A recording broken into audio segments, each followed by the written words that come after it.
Mense, baie welkom by Koffietyd vanoggend, saam met my Frik Weideman op hierdie pragtige woensdagoggend. Ek is op die plaas te Kuilen, ek is by hierdie fenominale rots. As ek links kyk, dan sien ek hierdie pragtige berge, die groen velde. As ek opkyk, dan sien ek die blou lig. Wat 'n voorreg om net vanoggend met jou te kan gesels by Koffietyd oor goed wat belangrik is. Vanoggend op pad hiernatoe, dink ek by myself, wat is die grootste geskenk wat jy kan nalat vir of jou kinders of jou kleinkinders? Nou as jy my kleur hare het, dan het jy kinders en kleinkinders. Wat is die grootste geskenk?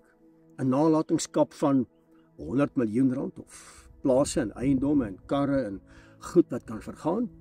Of wat dink jy is die grootste geskenk? Miskien moet jy vir my op my inbox net vir my laat weet, Frik, dit is die grootste geskenk wat jy vir jou kind kan gee. Kom ek sê vir jou, wat is my insien rondom die grootste geskenk? Dis wanneer ek my kinders of my kleinkinders kan seën met Vader se attribute, met sy karakter, met sy eienskappe. Ek dink dis 'n groot geskenk. Ek onthou toe my kleintjies op die plaas was, hier teen Vrydagmiddag, dan weet hulle al, dit is Shabbat. Dan sal hulle hier teen 3 uur, 4 uur se kant van sê, oupa, Shabbat Shalom. En dan wanneer Shabbat aanbreek in die Shabbattafel, dan is daar 'n opgewondenheid. Nou vra ek vir hulle, ouetjie, sê gou vir oupa, hoekom is julle so? Nee oupa, jy gaan ons vanaand kom seën. Nou mense, die grootste geskenk, eintlik vir jou vrou en vir jou man, jou kinders, jou kleinkinders, is om daai kinders te seën. Ek praat spesifiek nou oor kinders, nê. Ek sal later praat oor ons as bietjie ouer en meer volwasse, maar kinders. As jy jou kind, hoor gemooi, 52 keer in 'n jaar seën met Vader se karakter, met Vader se eienskappe, met die inspraak van sy Ruach, sy Heilige Gees, moet daai kind verander. Daai kind moet verander na Vader se karakter. Die oomblik wanneer ek my hande op daai kind lê en ek seën daai kind, mense, dan kom die krag van God se beskerming oor daai kind, man. Vader stuur die engele, die gevegsengele, om daai kind te bewaak en te bewaar. Die krag van God sal ons kinders lei. Hulle gaan hoop hê. Hulle gaan 'n toekoms hê. Hulle geloof gaan verstewig en verskerp in die naam van Meester Yeshua. Oomblik wanneer jy daai kind seën, dan vorm jy daai kind se menswees na die karakter van die lewende God. Ek seën my kinders, dan sê ek, my kind, oupa roep nou al vir jou 'n heilige man en 'n heilige vrou. Ek seën jou daarmee, maar dat jy ook, as jy nou 'n olyfboom om my tafel sit, dat jy sal opgroei soos die seders van die Libanon, dat jy 'n heilige man of 'n heilige vrou sal word, afgesonderd vir die heerlikheid van God. Oomblik as jy daai kind seën, dan kom daai kind in sy posisie of in haar posisie. Daai kinders het hoop. My kind, ek seën jou met 'n toekoms.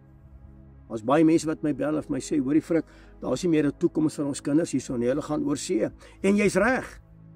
Maar as ek my kind seën met 'n toekoms, skep ek by daai kind 'n verwagting. Ek skep by daai kind hoop. As ek daai kind seën met Vader se attribute wat opgeteken is in Jesaja 11 vers 2. En dis die erfenis waarin ons wandel. Dan leef daai kind in die karaktereienskappe van Vader met 'n woord van wysheid, van krag en heerlikheid en insig en raad en sterkte en om weer Vader te vrees. Ek dink dis 'n geskenk. Dis 'n geskenk uit die hemel uit. As jy daai kind seën met Vader se attribute, leer jy daai kind of jou kleinkind wat dit is om reg te leef in Vader se weë. Wat dink jy is die doel daarvan om 'n kind te seën? Dit is om Vader se karakter in te plant in daai kind se lewe en dat daai kind of kleinkind dit sal leef. Ons doen dit nie meer nie. Almal is op hulle telefone, almal kyk televisie. En op 'n Vrydag aand aan die Shabbattafel is dit die grootste geskenk elke week om my kinders te seën. Ek sê, ek seën jou met die eienskappe van Dawid. Ek seën jou met die eienskappe van 'n Rebekka, die bruid. En as jy daai kind seën in die Shabbattafel, ek spreek my lewe uit. Ek spreek lewe uit oor my kleindogter, oor my kleinseun se lewe, dat hulle sal opgroei as 'n afgesonderde man en 'n vrou, kinders wat sal wandel in heiligmaking. Dat jy nou al vir hulle 'n heilige man en 'n heilige vrou sal gee, maar dat daai kinders wat deel gaan word van my kleinkinders se lewe, dat hulle heilig en afgesonderd sal wees. Ek seën hulle met gehoorsaamheid. Ek seën hulle met geloof om U te behaag in geloof. Watter beter geskenk is daar nie? om jou kinders so te seën. Weet jy, as ek so opkyk na die blou lig, dan besef ek, Abba, U is met ons vandag hier by koffietyd. En wanneer jy jou kind seën met hoop en met 'n toekoms, dat hulle sal wandel soos 'n Dawid, dat hulle sal optree soos 'n Rebekka, die vrou van Isak, die bruidegom, die bruid, dat hulle daar sal wandel, dat Vader se naam daardeur verheerlik sal word. Ek seën hulle met vrede, met God se goedheid, met sy guns, met God se gees, wat hulle sal lei in die spore van geregtigheid. Ek seën my kleintjies met die salwende krag wat Vader oor Josua uitgespreek het. Josua, moenie links of regs afwyk van my gebooie nie, wandel daarin. Josua, hê 'n gees van vasberadenheid, hê 'n gees om vasberade te wees in dit wat jy doen, dat jy met goeie gevolg sal handel. My kinders, ek seën julle hande, my kleintjies, ek seën julle hande, dat julle suksesvol sal wees. Dat waar julle kom, dat julle invloed sal geniet, dat julle guns sal geniet by die lewende God en by mens. Ek seën jou daarmee.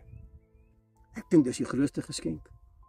Ek seën hulle dat hulle met goeie gevolg sal handel, dat hulle suksesvol sal wees in alles wat hulle doen, en dat hulle daardeur Vader se heilige naam sal eer en verheerlik.